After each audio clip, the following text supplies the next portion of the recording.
You ever notice how Chihuahuas are basically just little bags of attitude wrapped in fur? I mean, let's be honest, no one really owns a Chihuahua. You don't control them, you survive them. You know what I'm talking about.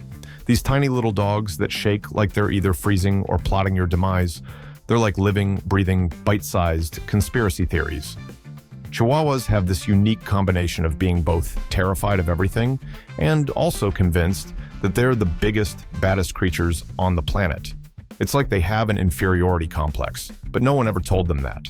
You walk past a Chihuahua, and it's like walking past a loaded gun. You're not sure if it's going to bark, bite, or just explode into a frenzy of tiny, angry fur. These dogs don't just bark, they lecture. They have opinions, and they're not afraid to share them. And let me tell you, none of those opinions are positive. The size complex. Let's talk about the size issue here. They're small, that's obvious. They're so small I'm convinced they're not real dogs. I think they might just be long-term experiments in some secret lab. You ever see a Chihuahua trying to intimidate a German Shepherd? It's like watching a toddler pick a fight with a bodybuilder, and the Chihuahua believes it's gonna win. There's no doubt in its tiny, trembling brain. It'll look up at a dog 15 times its size and be like, "Yeah, I got this," denied. Meanwhile, the German Shepherd's looking down like, "What is this? Is this a dog, or is it some kind of mutant squirrel?" Chihuahuas have no sense of proportion. None. You could bring a Chihuahua into a room with a lion, and the Chihuahua would be like, "Oh, I can take him. Let me at him." It's that small dog syndrome. They've got this ego that's so out of control, you'd think they're auditioning for a role in an action movie. In their minds, they're the star, the hero. They're ready to save the world, one high-pitched bark at a time. The bark now. Let's talk about that bark, that shrill, high-pitched, ear-piercing bark. It's not just a noise, it's a statement. It's like they're saying, hey, look at me. I'm tiny, but I'm important." They bark at everything. A leaf falls outside, they bark. You sneeze? They bark. You make eye contact with them for more than 2 seconds? They bark. And not just any bark, but the kind of bark that makes you question all your life choices. Why do I live with this? Why did I choose this tiny, vibrating bundle of chaos to share my home? A Chihuahua's bark isn't just a sound. It's an existential crisis. They bark like they're protesting their very existence, like they're mad at the universe for making them so small and so angry at the same time.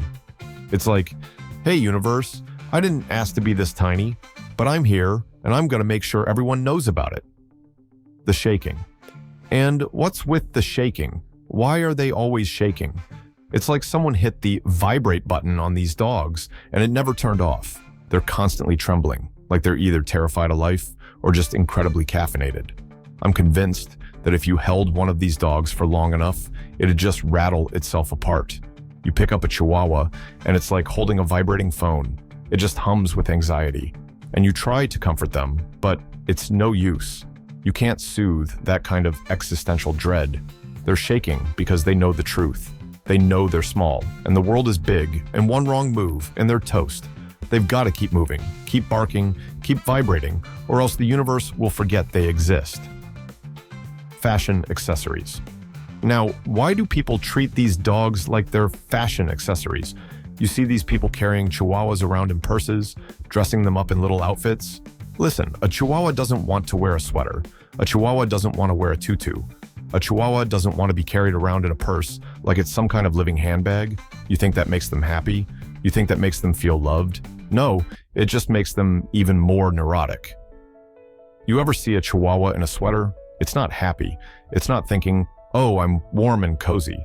No, it's thinking, "What did I do to deserve this? I was already dealing with being 6 inches tall, and now I've got this ridiculous outfit on. What next? A little top hat and monocle. This is humiliating." And then there's the purse. People love carrying these dogs around in purses, like they're accessories, like they're little breathing keychains. Imagine being a Chihuahua, shoved into a bag with your owner's wallet, keys, and lip gloss. You're jostled around, unable to see anything, just vibrating away in the darkness. That's not living, that's surviving. Napoleon Complex Chihuahuas have what I call the Napoleon Complex. They think they're in charge of everything. They don't care how big or small the world is, they think they're running it. You could be sitting in your own house, minding your own business, and a Chihuahua will waddle in, all 3 pounds of it, and act like it owns the place. You'll get this look like, "What are you doing here? This is my house now. Get out." They'll act like they're the alpha of the house, even though they're the size of a football. They'll demand attention, food, affection, and space, all while taking up no more than a cushion on the couch. And if you don't give it to them, oh, they'll let you know. The barking, the shaking, the judgmental looks. They've got this air of superiority, like, "How dare you, human, not bow to my tiny, shivering greatness?" Loyal, but also psychotic. Now, I'll give them this. Chihuahuas are loyal, fiercely loyal, but sometimes they're loyal to a fault. They'll defend their owners against anything, even if it's just the mailman. They don't care. If you're in their pack, they've got your back, even if their version of having your back is mostly just yapping at things and shaking like a leaf. But that loyalty comes with a price. You're never alone. You're never safe. You're never free from their neurotic need to be by your side at all times. They'll follow you around the house like a shadow, barking at anything that even remotely resembles a threat, like the wind, or a passing cloud, or a butterfly that flew too close to the window. In conclusion, Chihuahuas are like little neurotic philosophers. They question everything, bark at everything, and demand everything. But at the end of the day, they're just trying to survive in a world that's way too big and way too unpredictable for their tiny bodies. They may be small, but they've got enough attitude to fill a stadium, and they're not going to let anyone forget it. So, if you got a Chihuahua, just remember, you're not their owner. You're their sidekick in this wild, chaotic adventure they call life.